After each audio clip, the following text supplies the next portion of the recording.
Hello, everyone. I'm not sure if there was a glitch there on the video for the opening sequence, but welcome. This is a match debrief, a tactical venting session for those that didn't join us yesterday. And yeah, I'm here with a special guest out from, was it Cardiff? Yes, Phil? just outside Yeah. Cardiff. Yeah. Yes, thanks Yeah, for the so- invite. Much appreciated. Yeah, so And, for unfortunately, it those wasn't- watching, this is. I think we're on a bit of a Sorry, what was delay, that? aren't we? I was just going to say, it's unfortunate we're talking about a game that we're not talking about a great away win after the 3-week break, but there we go. It is what it is. Mm-hmm. So, we have Corey joining on. So, hello and thank you. So, good afternoon. And why we keep starting Coleman? I guess the question is, we haven't until right now. So, do we think that this is the? Do we keep starting him after this? Is that why you're saying why, or do we? And another thought that was coming up from Jeremy. So, welcome back. From a do we play Godfrey? Watch him give up headers. You've probably been watching this trend as well, Phil? Have you been noticing the challenge that Godfrey seems to have defending set plays?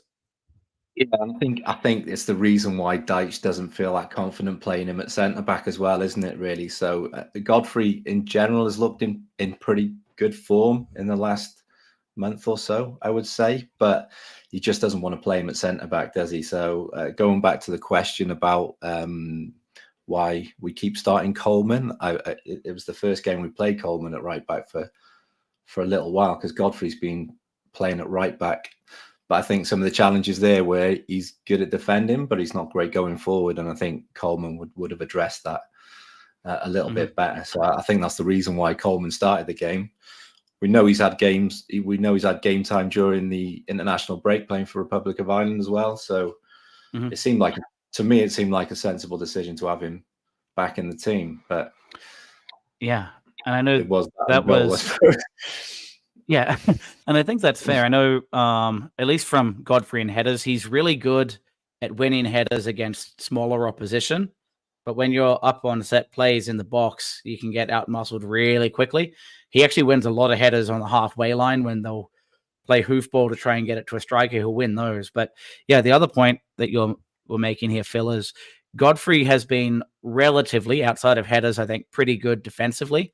What I would love to see is somehow we can hire Dr. Frankenstein or some kind of artificial intelligence where you merge the physicality of Ben Godfrey, the mental fortitude and the tactical awareness of Seamus Coleman with the crossing skills of Patterson.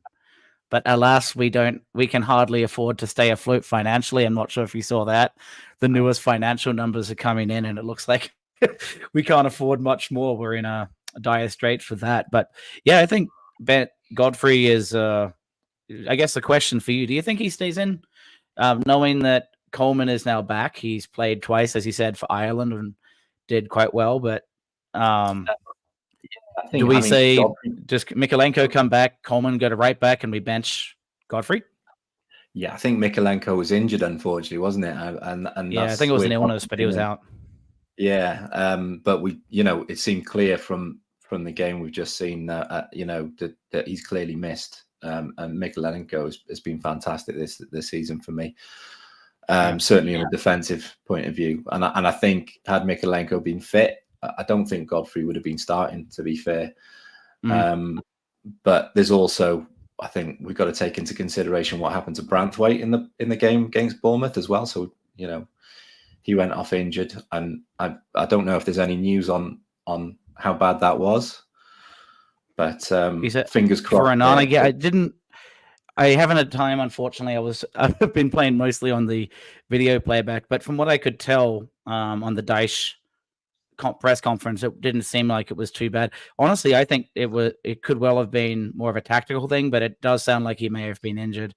There's a couple comments that are kind of tying into that. So, like, this is kind of an interesting one. I know, unless Corey's taking the mick, Michelle Keane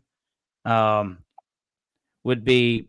He does have good defensive distribution, but he does not handle the ball well at the ground. It's very similar to who's the guy from Man United that everyone gives flack to? The one, forgetting his name now, but the big guy from that everyone gives crap to from United that wins the ball aerially, but by foot he struggles. The England international. How am I blanking here? I'm just going to say, I'm trying to think myself now. Oh, Maguire. Yeah, Harry Maguire. Thank you. So it's a very Harry Maguire type scenario where like he doesn't have the reliability that Maguire has in the air, but still he's okay by foot. But so is Branthwaite. So Branthwaite beats like if you went 3 at the back, and a lot of people are talking about it, maybe you have him in there rather than Godfrey. But that's really almost like if you know they're just going to cross like crazy, you do that. But yeah, I mean, I think it goes back to Dyche's preferences as well. So I think one of our better performances this season that I thought we played was against away to Aston Villa in the League Cup, and he played 3 at the back there and sort of like five in midfield. Yeah, and we looked pretty solid. If I remember correctly, yeah, like you think back to the last time we did win, that I believe it was away against Burnley, and that's when Michael Keane came in because I think Branthwaite had his 5th yellow of the season, so had a 1-match suspension. He came in and did everything that he could to justify. He has the composure that a lot of our team lacks. The problem, and he does have actually a very keen or good aptitude by foot. The problem is anytime you have a smaller defender, he really struggles.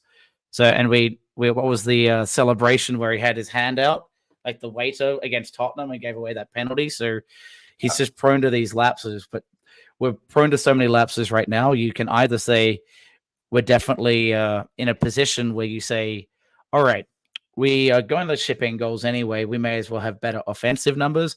Or if we put Keane in, we're going to give away 4 or 5 right now because and this is Emma coming in. Yeah, Phil's doing a guest appearance with us out from Cardiff. So he's joining us for today. Emma EFC. Yeah, so I mean, I think that the start of the season, Keane was the tried and trusted defender, and then we let in some silly mistakes, and that was really the opportunity for Branthwaite to come in then, and he's not really looked back as he's absolutely flying, that lad. So like when I saw him like hit the floor at that Bournemouth game, and then the impact, it didn't look very pleasant to me. Like I thought, oh no, this is a real worry. Like because I think Branthwaite and Tarkowski probably one of the best defensive centre back partnerships in the Premier League at the moment. I'd like to say one of them, maybe not the best, but they're certainly up there. Yeah, and we'll go over here in a little bit. The video analysis I did of the first goal, and that where we got a little bit mixed up defensively, but I think over the season, absolutely right. Generally speaking, and I was saying this pre-match, I don't think Dominic Solanke, if he was one-on-one against Tarkowski or Branthwaite, was ever winning that header. The problem was they got pulled out of position once, but generally speaking, over the year, they have been quite good. Wormy, one of our regulars, brings up a good line, I think. It's part of the problem that we're saying. When we are in possession or the player's in front of him, he's absolutely fine. But the second you need that, and that's why I use the mouse and the elephant analogy. It's a bit like if the oil tanker can't move fast enough and doesn't have enough cameras on the side of the hole, we have a problem when it comes to Jared Branthwaite. So, Branthwaite, sorry, Michael Keane. So what I was going to do is. I don't want to give flack to the wrong person, especially when they're doing just fine. So I wanted to come through and I didn't have time to do this. It's going to be my first time giving this a try here. But what I was able to do is come through a few offensive scenarios. This one here, Branthwaite built it up from the back. And we have a scenario here where Onana's on the ball after Branthwaite provides it. This was at about 12 minutes 51. And you can see, and if any of you have followed Twitter and X, you can see the challenges that we have with clustering at certain times. We often will start wide, and then what we'll talk about is all of a sudden, why is no one brave? Why is everyone so static? Why are we in? And Ryan will talk about this going to matches. We're also clustered. Here's an example. Branthwaite builds it up from the back. Onana is now flat-footed on the ball, looking for options. Jack Harrison is the only one actually showing any mobility, doing a darting run, and everyone else is relatively stagnant. He'll go off the camera here, but I believe it's either Godfrey or Dwight McNeil, flagged there in the red on the left side by Semenyo. We'll move on the next slide here to try and create extra space.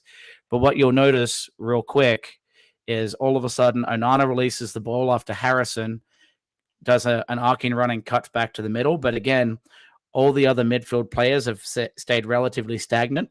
What it did is it did create, by them clustering in the middle, it created some space out wide. But unfortunately, it was a really sloppy pass. I think it was either by Branthwaite. I think it actually was Onana gave it to Branthwaite, and then Branthwaite overhit it to Harrison and caused a turnover. And then that's a big thing of what we're talking here. And yeah, for Peter, I think there's a part of this is I'm trying to look at some of the structural deficiencies of either what Dyche is telling them or what the players are choosing to do once they've been told go to the right position, how to get creative. So that's kind of what I was trying to do with some of these, where like Ben Godfrey went out wide and then he turned back around, and then Semenyo had nothing to worry about. So there's no width to consider. Coleman was standing right next to Harrison before that play came in. It was nice and clustered. And if we're doing sloppy passes, and I'm not sure if you watched the game, Phil, but I found the pitch was heavily watered, almost to the point that no one could put off a pass correctly, and they were trying to overcompensate. Not blaming the players should be good enough to do that, but there was a lot of really poor passing from Everton and just sloppy turnovers like this one. Well, game, I've seen extended highlights and listened to the commentary as well when the game was on. But I really felt we weren't at the races at all in this game. And some of the analysis that you showed there, some of my observations were we were committing to tackles or throwing ourselves towards the ball and sometimes missing them. And you just saw Bournemouth winning the second ball all the time. So it was a really frustrating game.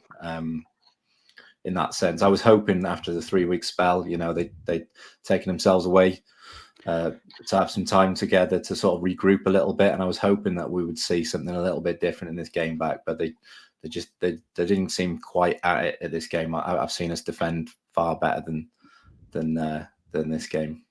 Yeah, and so how have you felt about Everton's corners? I know when Dyche came in, we scored immediately with a back post strike from Toffee against Arsenal, and we were given all this praise that we were an excellent set piece team.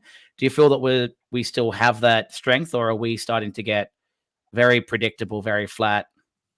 What are your thoughts? I think it's a really good point. I think predictable is definitely a word to use. I think everybody knows what they're expecting from Everton now. They know our set pieces are pretty predictable. The way we set out are pretty predictable.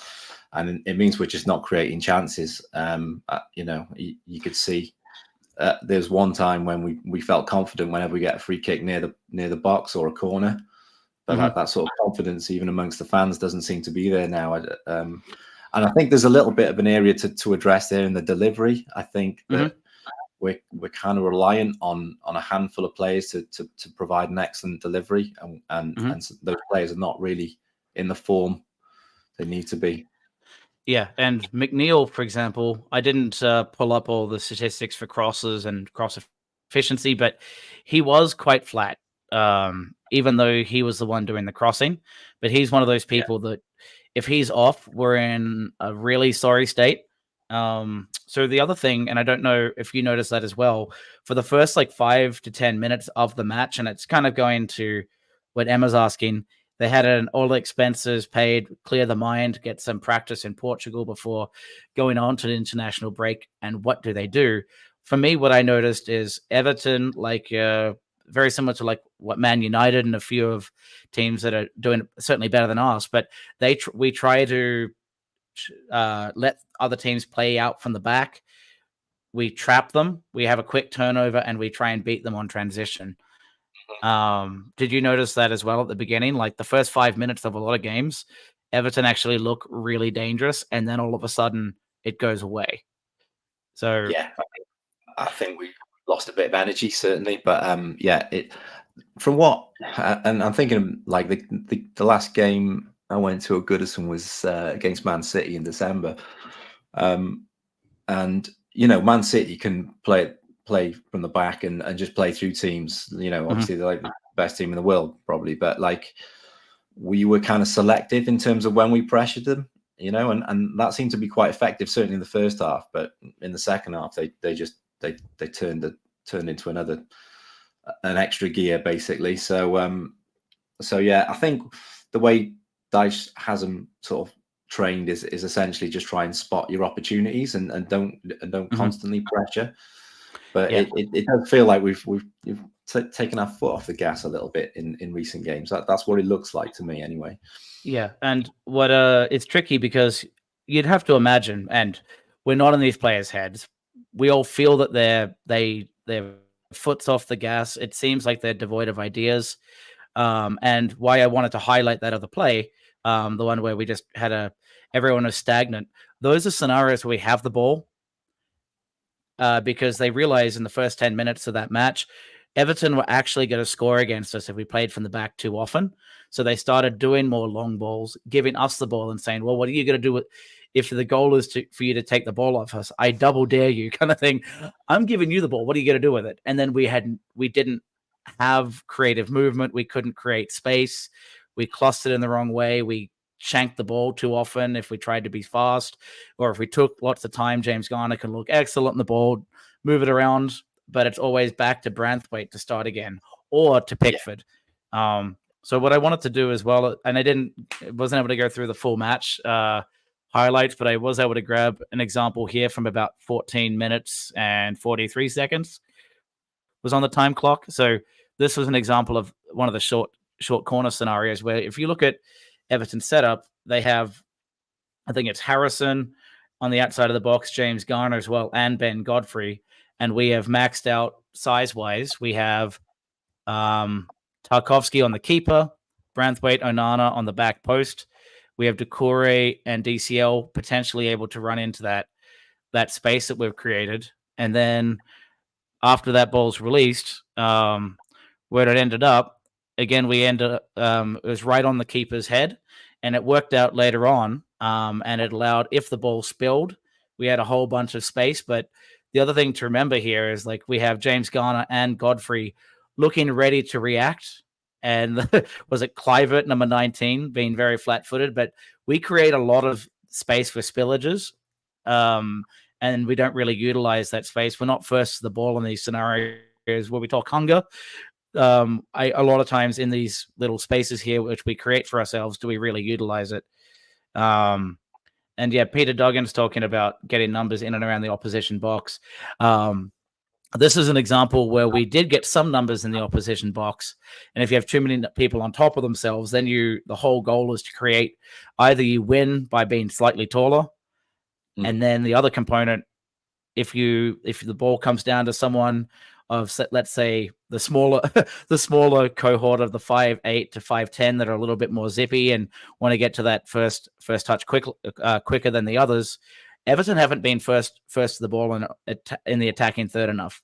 But this is one of those scenarios. It ended up going out, and Onana had to try and react. But both Godfrey and Garner in this example look really flat-footed and are not ready for any spillage. And in reality, why isn't James Garner side by side looking to get to the ball before Kluivert?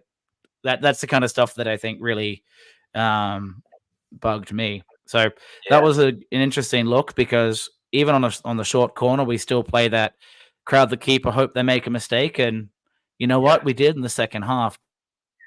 Yeah, that's what I was thinking. Dyche does like to play that tactic, puts as much pressure on the keeper as you possibly can, and as it turned out, Neto did flap a little bit, so there's some logic in it, but it's But you yeah, can't you rely can on see. mistakes. No, I mean, like you can see the clear space there, and any Yeah. mistake from our players, and they've got us on the break there, haven't they? Mm-hmm. Yeah. So speaking of break, let me bring up the next set of painful reminders on the tactics. And for those that are new to what I'm doing here, this was a kind of a trial run that I was doing some video analysis. So if you guys think this is interesting or have any feedback on how I do the layouts, I'm certainly more than open to it. It's my first time giving it a try. So the next one I wanted to look at was this. Funny enough, if you guys, this was at 63 minutes and 27 seconds. And it was approximately from this position in 18 or 19 seconds, we are down 1-0.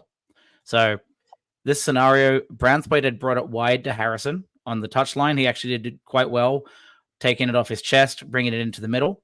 And then he passes it to Decore. And what we're also quite used to, if we're trying to utilize space, by bringing it out wide and having a lot of Everton players wide and being able to bring it into, I guess, a false nine into Decore right here, it actually allowed for a wide open piece of space for Everton to do something with. So we have Coleman ready to time his run.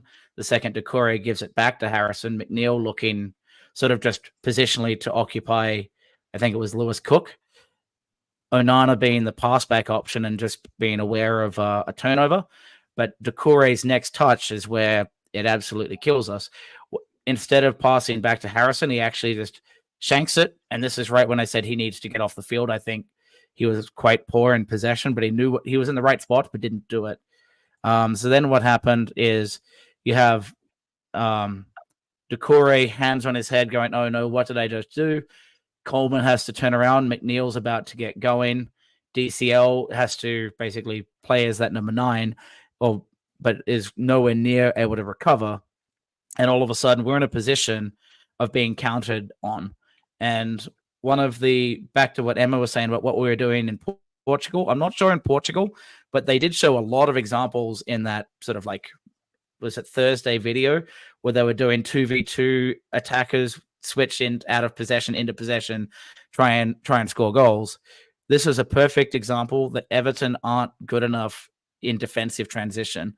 So we give the ball away. The first person on it is Semenyo. Onana is beaten out here.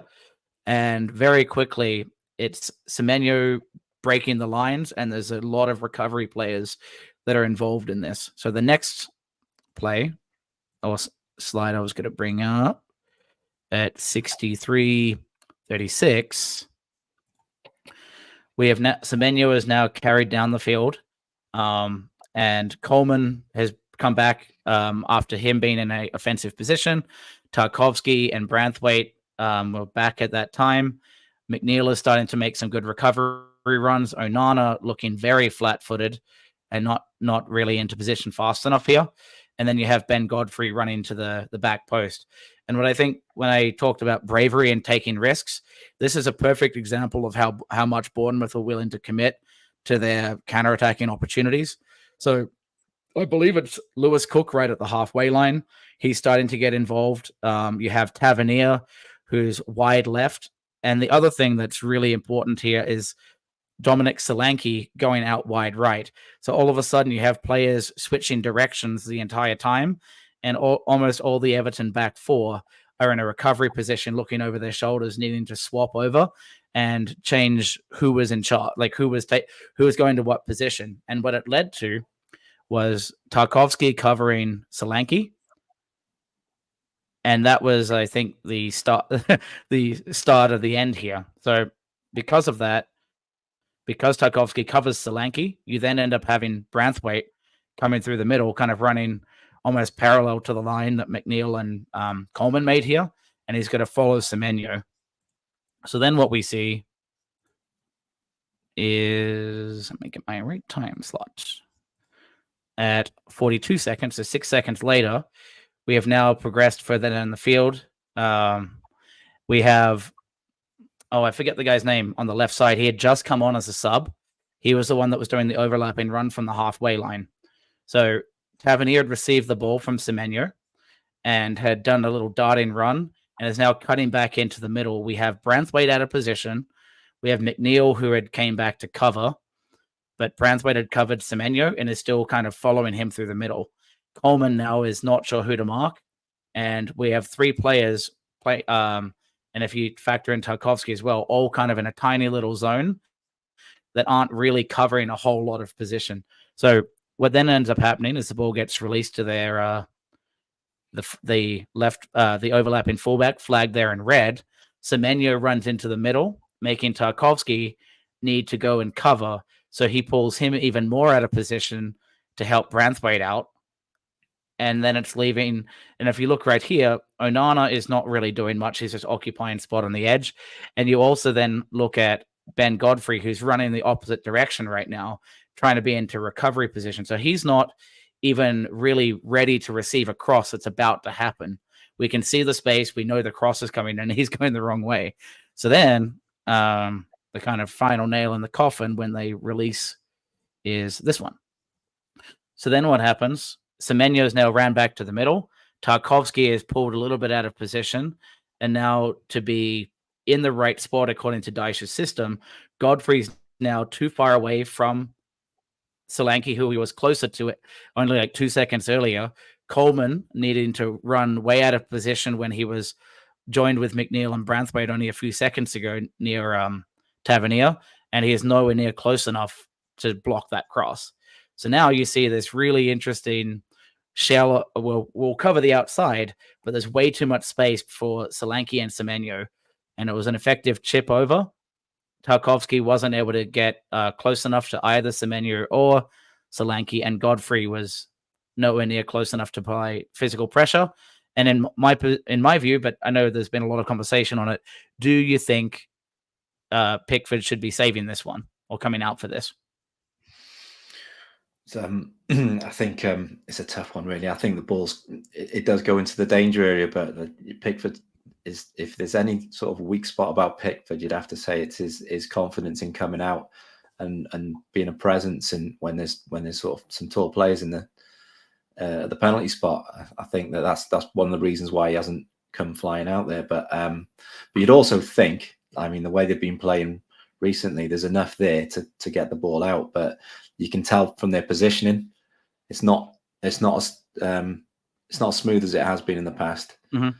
I do wonder what the impact in Mykolenko not playing has had on that back line sometimes, because I think that Branthwaite has made Tarkovsky look like a better player this season, and then you start to wonder, has Mykolenko made Branthwaite look a better player this season as well? Because they've been a pretty solid unit for the majority of the season, haven't they? Well, and potentially you could say, I think a flip of that, does the existence of Branthwaite with great recovery pace, good distribution, and knowing how to position himself make Mykolenko a better player because he has someone to support him? I think Mykolenko is pretty solid defensively, and partly what we're dealing with here is, does Godfrey have that critical thinking brain, or is he simply a physical player? Because he had a moment lapse there where he pulled away from Solanke, and he isn't close enough. I don't know if he would win the header. He's still not that good at headers anyway, but I think that there's as we're saying, a bit too much of a gap here. But what you're noticing with these examples for Bournemouth, there are a lot of runners and moving. They're not stagnant, and it makes it a whole lot harder to mark. And the first example I showed with Everton, we had 4 or 5 players saying, "My job is done. I'm in the right position. Give me the ball and use someone else do the creative work for me." And there was a lot of really clever off the ball running. This goal arguably was generated from Semenyo. He won't get the credit for it, but he pulled Branthwaite out of position when it should have been Tarkovsky following, but Semenyo is too fast for Tarkovsky, so they had to follow. So all of a sudden we're out of position. And then Semenyo does the darting run, wrapping around on that left side. So therefore Tarkovsky again has to move out of position, going towards the ball basically, and creating that space for Solanke. So Semenyo and that off the ball movement was fantastic, but even still, there are some scenarios that wasn't able to capture it in time, but where 6 Bournemouth players come back to take on DCL and only McNeil came to support. So he's doing these pointless runs where none of the other team are truly helping and taking the risk and off the ball movement to try and make the opposition uncomfortable. So if we do counterattacks, we need to be braver, and we need to figure out how to compensate when we are out of possession. We had 3 weeks to learn how to score, and about a week to compensate for turnovers because we didn't have Onana, didn't have Branthwaite or Pickford, so we didn't really have much time to practice on the defensive end. But how we build the ball up going forward was really, again, quite a frustrating situation. So it really was. That's some of my video breakdowns. I can go through some of the comments quickly because I probably haven't looked at many for a moment, but they're talking about Peter's talking here about structure, and they score goals, but part of it is they take the risks to be to open up the game. The problem right now is Everton seem to not take risks going forward, and then are not truly switched on, and that's a game of fine margins from that scenario there. All you needed was someone to not know how to handle Semenyo, for 3 players to go to Tavernier instead. No one taking on that overlapping fullback, and Godfrey having a momentary lapse to pull away. So all of a sudden, a goal is scored. But if our goal is to be touch tight and really sound tactically in defense, we didn't do it today or yesterday. I agree. I mean, like looking at that game, you just think, I mean, if it wasn't for some defensive lapses, I mean, both those goals scored were from defensive lapses, really, weren't they? You could argue our goal was from a defensive lap their side, but you're looking at a point there, and I just don't think defensively we were at our game. So let's see if I can get our faces covering this correctly. It might be a little bit tricky. I also brought up some heat maps that might be interesting to look at. So Harrison moved from between right and left a little bit. Onana was largely the left central midfielder, but they were trying to find ways to either respond to the midfield of the attacking 3 of Bournemouth throughout the match. So Onana moved from left to right at various periods. But what I found kind of interesting here was Seamus Coleman was actually occupying a quite advanced position a lot of time as the passing option to try and drag the play out. The problem for Coleman was every time he did cross, it wasn't that effective, but he was occupying that position that you don't typically see from the other fullback options that we've seen in that position recently, like a Ben Godfrey. So I think it was interesting to see Coleman in that position, but what you don't see is, and it's hard to quantify here, he wasn't able to charge forward past that position because no one was giving him the ball enough. On the left side, and again, I added Branthwaite in on this scenario, but because he did was very involved in the build-up play for us, he would occupy that just by that left touchline and release the ball. Ben Godfrey was running basically until the 18-yard box and decided never to test the lines beyond that on that left side. James Garner was occupying a lot of different positions throughout the match, sometimes being a passing option to Dwight McNeil or Godfrey. And then instead of having an outswinger of Dwight McNeil's crossing, it was more an in-swinger for James Garner. But what's interesting and a little bit frustrating, I think, is James Garner's most common position is in that number 10 spot, right there in the middle. And he was very stagnant a lot of times he was in that position. So he's occupying the space without really making players uncomfortable. Yeah. So there's another player that seems to have been lacking a bit of form in certainly in last couple of months, I would say. But again, we've been playing with the same players week in, week out all season pretty much. And I certainly think that after that great run we had, that the Wolves game was really testament to the fact that they were just running on empty by that point, because you could see they just didn't have the same levels of energy in the previous few games. And a match like this one, it didn't feel that we lacked energy. It just felt that we were, and why I brought up Rod Ross's comment here. Is it devoid of ideas? Are we sometimes, if you do the same thing over and over and the ball never falls for you, what's the point taking that risk? Is someone going to put the ball in the right area is it worth the run, or are we just going to give it away again? And that was what was so damning about the Doucouré giveaway that led to the goal. Doucouré's hands on his head, not doing the recovery run and basically throwing his own team under the bus. And then we can say how bad Coleman was.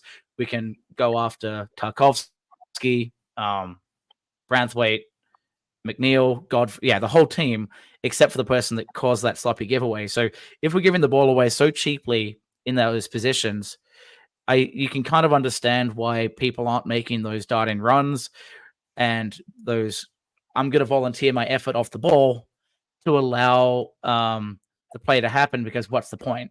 Coleman did it all match and basically was told he had a poor game, but he was occupying that position that we talked about. So to Rod Ross's point then, gentlemen, there is a simple lack of belief in their own abilities. The tactics the manager is employing, or both.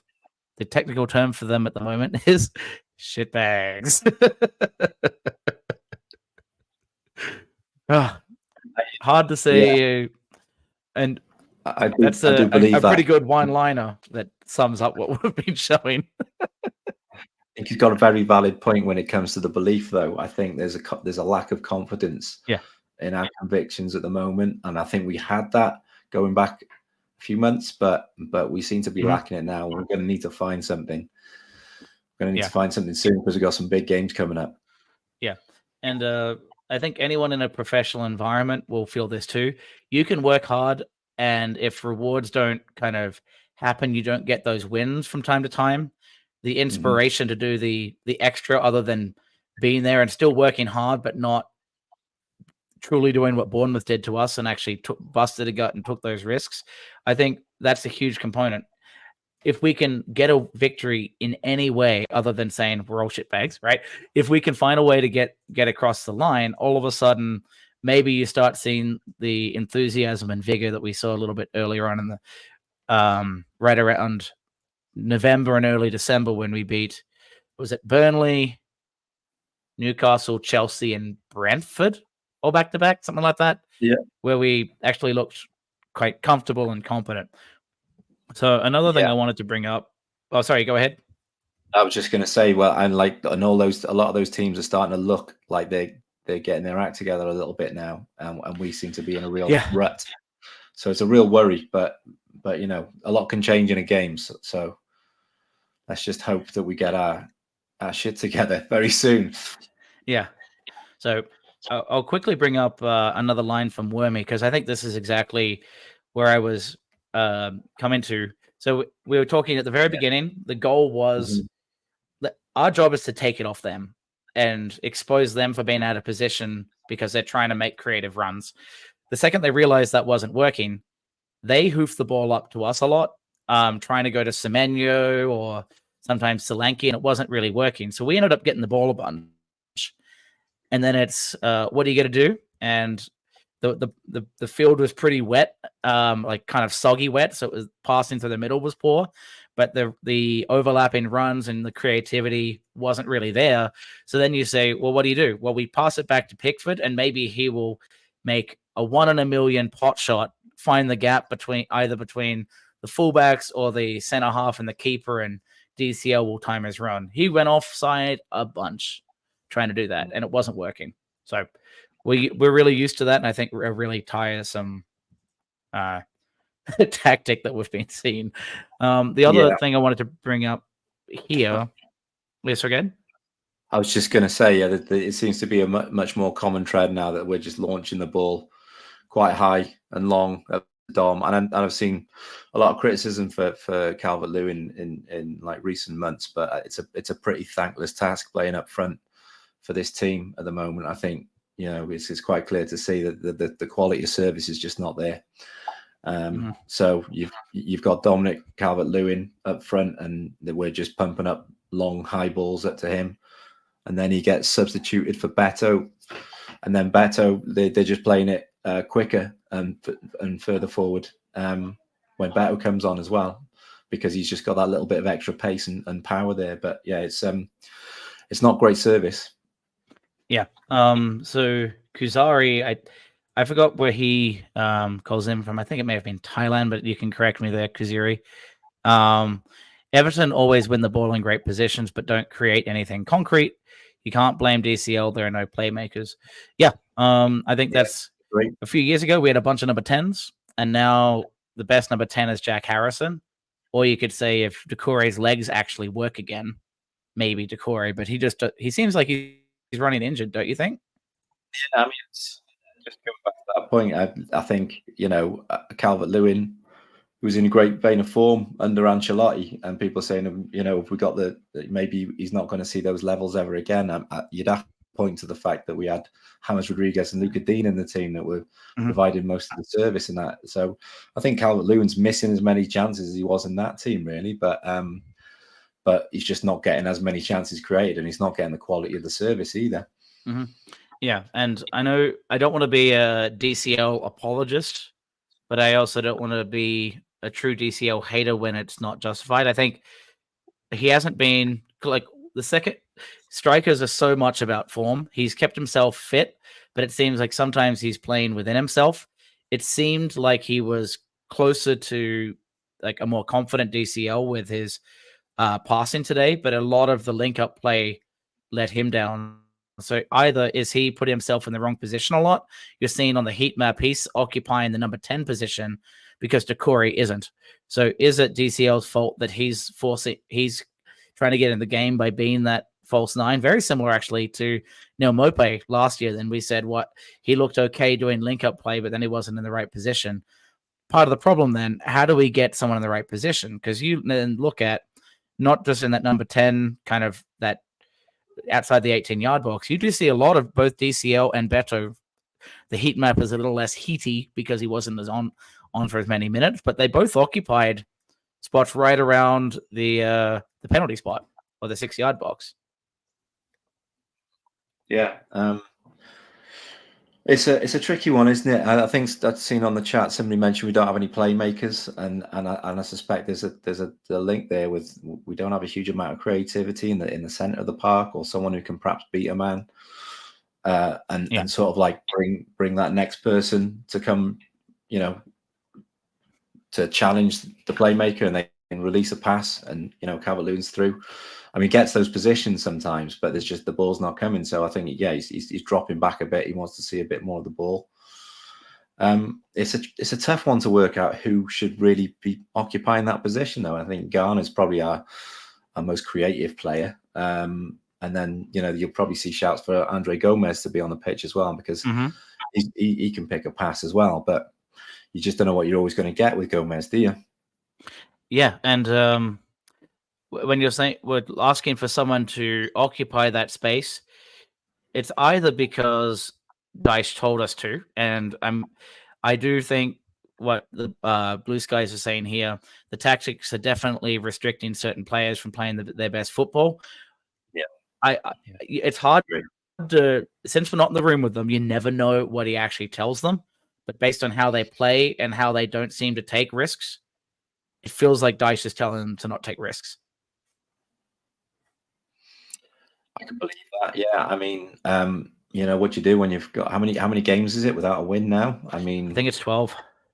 12, yeah. So I mean, it's a terrible run of form, and let's be honest. I think Dyche should be under some real pressure right now with his job if it wasn't for the fact that we're in the situation that we're in. So this is it now. We've got to brace up, as it were. Yeah, it's a challenge, but I think confidence comes into that a little bit as well. People will start taking less risks if things aren't working out, and there'll also be probably some direction from Dyche to say, look, if anything, we mustn't lose this game. So problem is we're making defensive errors at a really bad time. So it's not like we can make a mistake and then score 2 goals, because we're just not scoring goals, are we? Yeah. So we've beaten the dead horse on the defense and the recovery tactics.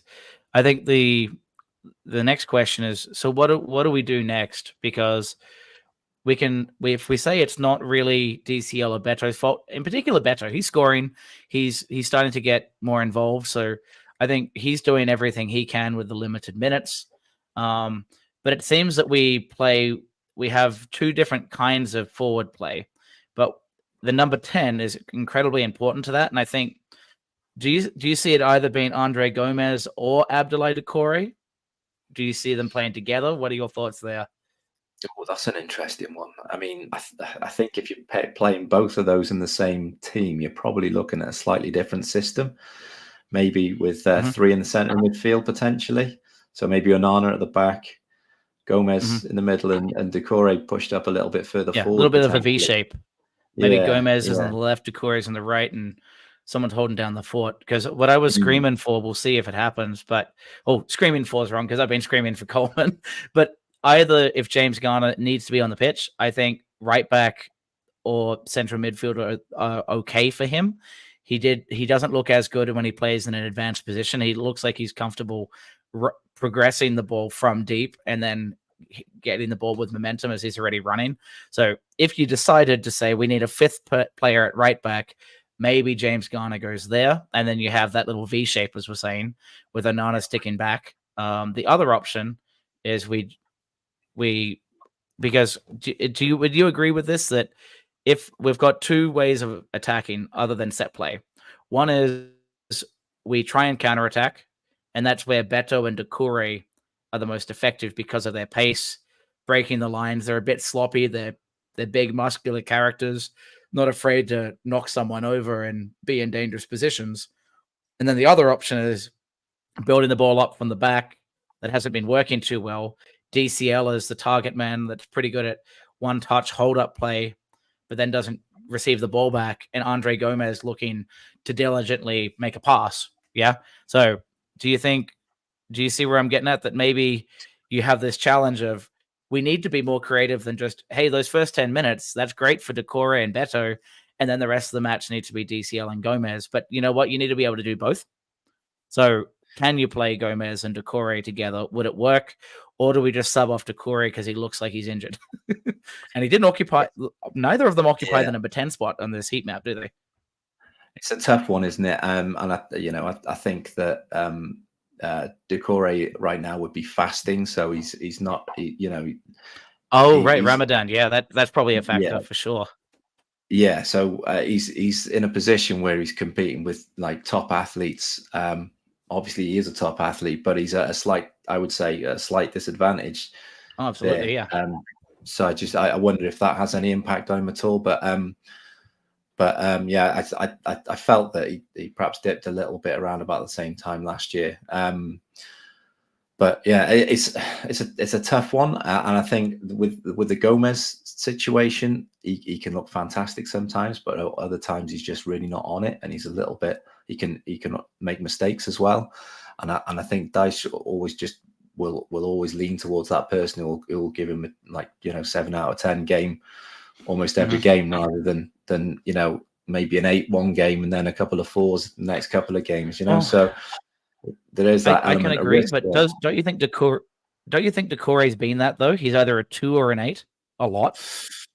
It's a tough one because Doucouré has been injured previously, hasn't he? So there is that. I don't think Doucouré's a natural 10, but I think you're talking about who do we play up front. You mentioned Doucouré and Beto going up front, but what the partnership I think we were all hoping for early on in the season to get us all the goals we needed was essentially Calvert-Lewin and Doucouré, really, wasn't it? They seem to be working quite effectively, but now it just doesn't seem to be happening. But there's a number of different factors for that, and you can see that the overall belief in the team seems to be struggling as well. So there's, I think it's a good point, but there's elements across the whole pitch that need to be addressed. And you mentioned, we were talking earlier on about having the 3 in midfield, and I'd be all for that, but then we'd need 3 centre backs, and the question is, who do you play wide?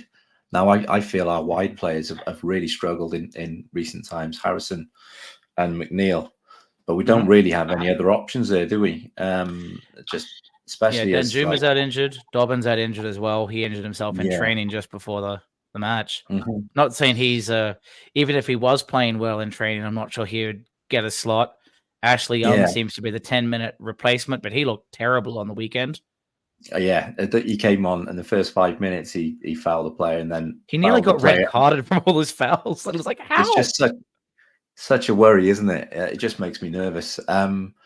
Yeah, but I do also think there needs to be some competition in wide areas. Mhm. And if we did play like a 5-3 or a 3-5 formation, then it does open a window for maybe, dare I say it, Patterson and Ashley Young to add a bit of competition in those areas. Yeah. But At least Patterson, you know, in my view, adds competition. I think Ashley Young right now isn't adding a whole bunch of anything. But it seems I like mean, if we're talking like it, there was Go no ahead. way he was going to play Patterson in this game after Slapgate. I think even if he was in the I know. even if he was going to get played, I think after that happened, I think that made Dyche's decision really. But yeah, I think that Dyche makes his own decisions by slapping the players. It's quite a move. Yeah, I think it was a slow news day at the time, but yeah, it's certainly got it's got a bit of traction, hasn't it? But yeah, definitely, I think there's some competition that needs to be added to the wide areas, and I genuinely think that like Dyche really needs to get creative. He's doing the same thing all the time. It's like the definition of insanity. Yeah, just expecting different results from playing pretty much the same team all the time, and I think it's I think if we want to finish the season in a good place, and God knows what's going to happen with the outcome of this second points hearing, but we need to be a good 6 points to my mind ahead of the bottom or the team in 18th. No match is a free hit, but man, Newcastle doesn't seem a great situation. The only positive is they seem to get suspensions and injuries like nobody's business. We have who's out? Anthony Gordon is out. We also Lascelles also has an ACL, so there'll be no Jermaine Lascelles for the rest of the year, as well as Sven Botman, I believe, is also out. So now they have Fabian Shaw and whoever their fourth option is for a center back. So then the question is, how do we exploit that? I don't know if we can, but so they're going to be a little bit uncomfortable on set plays if we can do something about it. But we better not be down 2-0 before that happens. That's the worry, isn't it? It's just that it's the defensive lapses that's making me the most nervous about that game.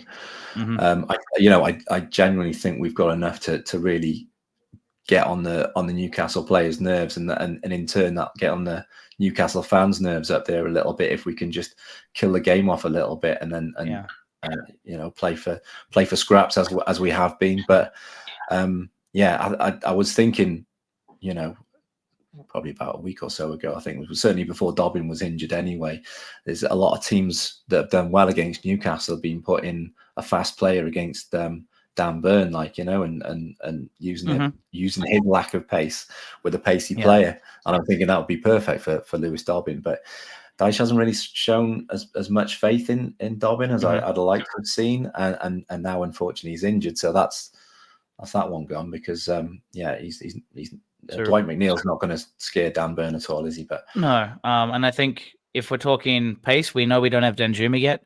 As you said, we don't have Dobbin.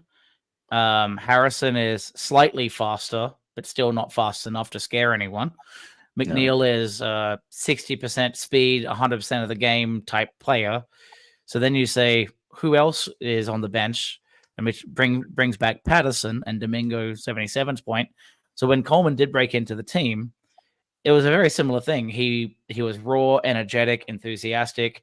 He would make mistakes, but you could just tell his heart was on his sleeve. And the way to secure up that side was having Hibbert or maybe even the likes of the previous Seamus Coleman of the team and Phil Neville in that position to say, I'm going to tell you where to stand. I'm going to be positionally disciplined. You go and listen to me. I've got your back, And if you do something like that, maybe Patterson it would be an effective option. But when we talk about Slapgate, and I think he is out of favor, like even if he's not in good form, I would imagine if he's kind of feeling ostracized, outed from the culture of the club, I don't know if he would be impactful, even if we brought him on the pitch right now. So really hard to say. I think it's a great shout, to be honest. I remember when Coleman played on the right in front of Hibbert, and I thought we were really missing something offensively on the right hand side, and that was a solution. It wasn't a perfect solution, but I mean, I remember the game against Spurs. I was at the upper Gladys when we beat him 2-1. Coleman scored the winner in the 90th minute, I think it was. But he played fantastic in that game, and I think I think we've got to find creative solutions for these problems when we're losing players, etc. We can't keep on playing the same players if they're off form. I mean, just from a mentality point of view, they might be off their game a little bit because they think they're guaranteed a place. It goes back to Dyche being a bit more creative now. I think he really, if he wants to earn his coin and people think him as a good manager, I think he's going to have to come up with the goods. Yeah, it is interesting when it comes to the manager opinions, because for a while we knew that no matter what Abdoulaye Doucouré did, he's going to be off at the end of the year under Frank Lampard. He was not getting a game. Then all of a sudden, he's come back on the pitch. Because Dyche is in, and all of a sudden we're trying to reinvigorate the squad. Demarai Gray's told he kind of a non-favorite because he doesn't do enough tracking back, and he can be creative but doesn't follow in the Dyche format. And now we have a few players throughout this year that are guaranteed a game no matter what. James Garner was like that. Ashley Young was kind of like that. And we have players that, what do they have to do to earn their stripes? We talk about Dobbin, we talk about Patterson this year, and going through waves of, and Arnaut Danjuma as well. So there's certain players that just don't get an opportunity to play enough, and others that are kind of guaranteed game time, we're talking about personalities and mindsets of managers. They're all quite stubborn, and it seems that they go in waves on who they do and don't think are worthy of a start. Ben Godfrey, until recently, was very much that way. He was not allowed to play. He was like, we'll put you on the bench, but we'd rather maybe we'll put the third goalkeeper in fullback before you, but we'll put you on the bench, And now he can't be taken out the pitch or off the field. So it's really interesting, that kind of opinion from managers, let's say. Yeah, absolutely. Yeah. It's a tough one, isn't it? Yeah. So we can't really. Sorry, I was just going to say we can't really. We can't say whether Danjuma or Dobbin would be getting game time now because they're injured, unfortunately. But yeah, I think before they got injured, the trend was they're underused a little bit, So I think we're going to have to start looking at our squad now. Certainly, as the injuries and suspensions are racking up towards the business end of the season. Yeah.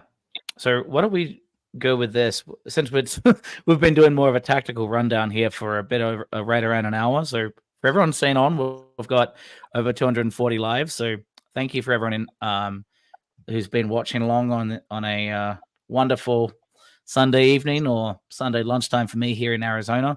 If you are interested in being more involved, you can become a donating member through that link here, which basically you go to YouTube on your laptop, go to Follow Everton and join and be a member. What that'll lead to is, at the moment, it won't be additional exclusive content, but for those who are, you will end up getting an Everton badge to the YouTube comments, and when we post, we'll try and prioritize your messages. And what you'll also see is a sort of O-ring, let's say, posted up on your profile during the comments which we post. So if you guys are interested, feel free to be involved that way. The other thing to remember, though, for all those following on Twitter /X, it's hard to follow us as directly because you don't get to see the scheduled postings. Where I accidentally set my start time to Phil here at I got my daylight savings mixed up, but here in the UK. But what I normally will do, and for all the other shows, we'll actually schedule them early. So let's say you are home on a Sunday, but you don't know when to start or when to watch us. If you subscribe through YouTube, you'll get to see and get notifications, so you know how to schedule the events with us, rather than, hey, we're live and you just have to be browsing your phone all the time. So that's another way to follow us there. But before we finish up, let's say we're not going to. You talked about 3 in the middle, so I found that interesting. So you're thinking a 5 at the back formation. So what would your lineup look like? I guess a lot depends on how fit Branthwaite is now, but I mean, for me, it was Tarkowski, Branthwaite, and Godfrey as the 3 centre backs. I would have probably thought Tarkowski in the central area, Godfrey on the right, and Branthwaite on the left, and then you're probably looking at a left wing back in. You'd assume Ashley Young, but I've got to be honest, I haven't been overly impressed with what he's looked like on the pitch. So I'm thinking maybe Jack Harrison, maybe Dwight McNeil. He's played in that position as well. Then Patterson on the right wing back area, because we know he's got a good delivery. It frees up. So it doesn't mean he's quite as involved in the defensive duties, which I suspect is what Dyche is less confident about when it comes to Patterson. And then you've got your 3 in the midfield. So essentially you've got either Onana or Garner as a defensive midfielder. Then you've got your number 8. So again, it could be either Onana or Gomez or Garner potentially. And then you've got your number 10 position, which is, again, like we say, it's either Decore or it's potentially Gomez. I know Gomez isn't a natural number 10, but I think, in terms of what we've got at the moment, or potentially Garner, I suppose, So you could probably it could be quite fluid, depending on what 3 you're picking, essentially. But okay, so you're thinking 5-3-1-1, yeah? That's how you'd kind of set it up. Yeah. Okay. Yeah, and I think that would certainly be an interesting spin, and that would bring Patterson into the side. I think so. My thought, let's say if we do stick to a 4-4-2 or 4-4-1-1 and don't go 5 at the back, let's say, because Mikolenko, he gets his spot back for me. Then you have you would have Branthwaite and Tarkowski, and then I think you stick with Coleman and give Godfrey a bit of a break and have him on the bench. Then comes, what do you do in the for the midfield? What I think is we need 2 players in a more advanced position. So what I'd actually have is that little V shape I was talking about, where instead of 4-4-1-1, it would be a 4-3-2-1. So it'd be that a bit more of a, let's say, a Christmas tree formation, but it really is depending on out of possession. So you'd have I would actually put Harrison on the bench for right now, but he could be a number 10 option. But I would say put him on the bench. We bring Patterson back. If that doesn't happen, Harrison on the right. McNeil stays on the left. Then you have Onana being that defensive zonal player. And then you have Decore, if he's actually fit enough to play next week, with Gomez in those advanced positions with Beto. So therefore, what you have is someone that can hold the ball, bring the ball up, knows how to release it to 2 players that are quite clunky, but very competitive, very will knock someone over, will shank a pass, but are also in the right position and willing to take risks. So therefore, what you'd end up having is the likes of Gomez releasing a lot of time, well-timed balls to a combination of Decore and Beto on turnovers. And if we are in the ball, then all of a sudden you have an advanced playmaker in Gomez looking to distribute a little bit differently than what we have in the middle, where we're just making lots of shoddy mistakes.